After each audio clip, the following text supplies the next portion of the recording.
Ambulance থেকে খুব ভয়ঙ্কর কণ্ঠে কে যেন আমাকে ডাকলো। হঠাৎ অ্যাম্বুলেন্সের জানলা খুলে গেল আর সঙ্গে সঙ্গে একটা জোরালো পুড়ে যাওয়ার গন্ধ আমাদের গাড়িতে ঢুকলো। রাত 1টা বাজছিল। আমরা একটা প্রাইভেট গাড়িতে ঢাকায় যাওয়ার তাড়াহুড়ো করছিলাম। আমি ইপসিতা, আমার পাশে তানিয়া, আমার খুকু আপা আর চোখদুল ভাই সামনের সারিতে গাড়ি চালাচ্ছিল। উদ্দেশ্য ঢাকার কিছু দর্শনীয় স্থান দেখার। আমাদের গাড়ি যখন নদী পারাপারের জন্য ফেরিতে উঠল, তানিয়া আর আমি গাড়ি থেকে নামলাম। তখন আমি দেখলাম একটা অ্যাম্বুলেন্স, যার ভেতরে মৃতদেহ ছিল, সরাসরি এসে আমাদের গাড়ির পাশে দাঁড়ালো।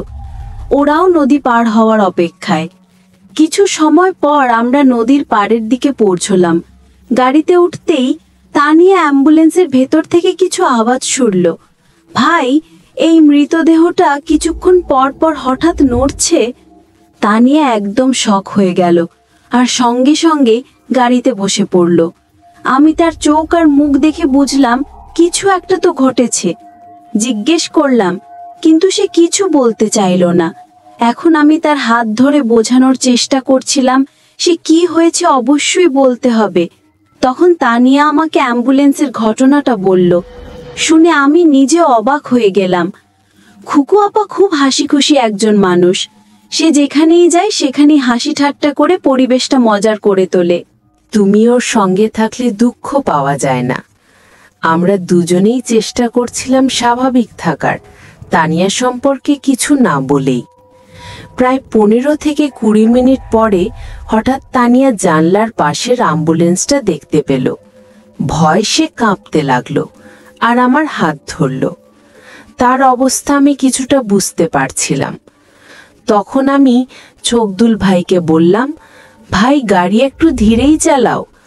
মনে মনে ভাবলাম এবার অ্যাম্বুলেন্সটা আমাদের গাড়ির থেকে আগে চলে যাবে। কিন্তু দুঃখের বিষয়, অ্যাম্বুলেন্সটাও ধীরেই চলতে শুরু করলো, আমাদের সাথে তাল মিলিয়ে।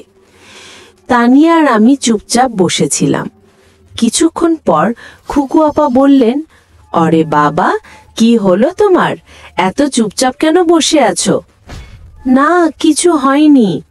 ততক্ষণে হঠাৎ তানিয়া জোরে চেঁচিয়ে বলল, ওই অ্যাম্বুলেন্স থেকে কেউ আমাকে একদম ভয়ানক কণ্ঠে ডেকেছিল। হেই, কি বলছো? ইপসিতা, সব কথা আমাকে বলো। আমি তখন আপাকে পুরো ঘটনা বললাম, যেটা ওই ফেরি থেকে শুরু হয়েছিল। আপা শুনে খুব চিন্তিত হয়ে গেলেন। আমরা যে রাস্তায় যাচ্ছিলাম সেখানে চারপাশে কোনো দোকান খোলা ছিল না। কিছুক্ষণ পর সামনে একটা দোকানের আলো দেখতে পেলাম আর আমরা গাড়িটা ওখানেই থামালাম। কিন্তু দোকানটা বন্ধ ছিল। গাড়ি থামাতে গিয়ে অ্যাম্বুলেন্সটাও আমাদের পাশ কাটিয়ে সামনে চলে গেল। সবাই গাড়ি থেকে নামলো আর বাইরে তাজা বাতাসে স্বাভাবিক হতে গেল। হঠাৎ ধুলোর ঝড় বয়ে এলো। তাড়াতাড়ি গাড়ির ভেতরে ঢুকে পড়লাম। চোখদুল ভাইও গাড়ি চালাতে লাগলেন।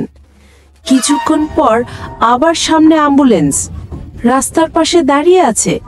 মনে হচ্ছে অ্যাম্বুলেন্সটায় কোনো সমস্যা হয়েছে। অ্যাম্বুলেন্সটা পার হয়ে যাওয়ার সময় হঠাৎ তার জানলা খুলে গেল আর সাথে সাথে গাড়ির মধ্যে একটা তীব্র পুড়ে যাওয়ার গন্ধ এসে ঢুকল। সঙ্গে সঙ্গে অ্যাম্বুলেন্সের ভিতর থেকে একটা শিশুর কান্নার আওয়াজ এলো। ওই অবস্থায় পোড়া লাশের গন্ধে আমাকে বমি পেট করছিল। অনেক চেষ্টা করেও গাড়ির কাঁচ বন্ধ করা গেল না।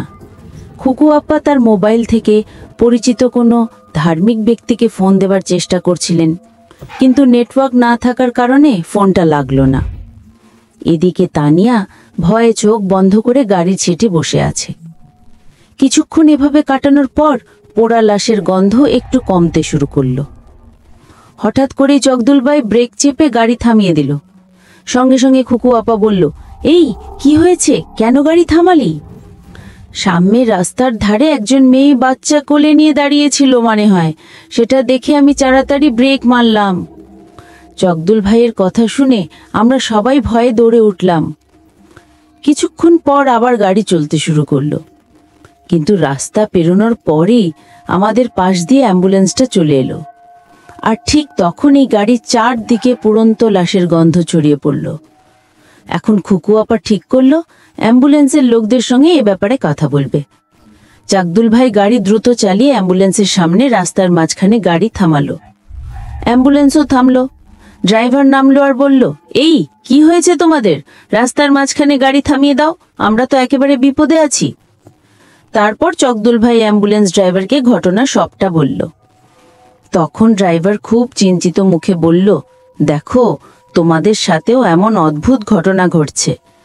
আসলে এই সব ঘটনার পেছনে কারণ আছে। অ্যাম্বুলেন্সটার মধ্যে থাকা দুইজনের দগ্ধ দেহ। তাদের কি হয়েছে, তারা কিভাবে মারা গেল?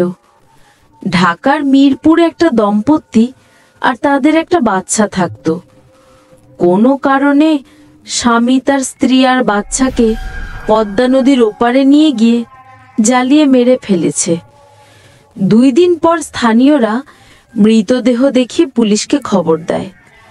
এখন আমি ওই 2 দেহ ঢাকা নিয়ে যাচ্ছি পোস্টমর্টেমের জন্য। ওই মানুষের কি হয়েছে, এই হত্যাকাণ্ড কে করেছে, সেই ঘটনাটা ঘটানোর পর পালিয়ে গেছে। পুলিশ তাকে ধরার চেষ্টা শুরু করেছে। রাত প্রায় 3টে বাজে। আমরা সবাই ঠিক করলাম, যদি সামনের দিকে কোনো দোকান বা রেস্টুরেন্ট পাই, সেখানেই ফজরের আজান পর্যন্ত থাকব। কিছুক্ষণ পর একটা রেস্টুরেন্ট খোলা পেলাম, আর ওখানেই ফজরের আজান পর্যন্ত অপেক্ষা করলাম। এরপর রাস্তার বাকি অংশে আর কোনো অস্বাভাবিক ঘটনা ঘটেনি।